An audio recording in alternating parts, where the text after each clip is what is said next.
تخيل معايا خطأ ديال 5 ثواني جاب مشاهدات بالملايين، وهذا الشيء كامل بزيرو درهم. اجي نعاود لك اشنو وقع. القصه بدات في السعوديه، مني ولد ديال صاحبه المشروع عبايات صور سيلفي وبارطاجاها في لاباج ديال الشالي. وهنا في العاده اي ادمين او المسؤول على الماركتينغ ملي غيشوف هاد الصوره فدائما غيمشي يجري ويمسحها، وهذا الشيء اللي ما دارش هاد العرض.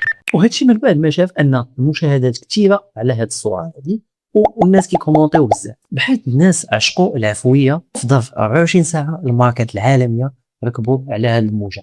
ايكيا، ماكدونالد، بيتزا هات واخرين صوروا كاملين سيلفي بنفس الستيل، وهذا هو اللي كيتسمى الريال تايم ماركتينغ. وهذا النوع ديال الاعلانات كينجح لانه عفوي اكثر وكيتوشي الجانب الانساني. وفي الاخير جاوبني بصراحه، في حالتي لو وقعت لك نفس الحاجه واش غتمشي تجري تمسح البوست ولا تخليه؟ وفي الاخير ما تنساش دير لي فولو وتبارطاجي لا فيديو مع صحابك.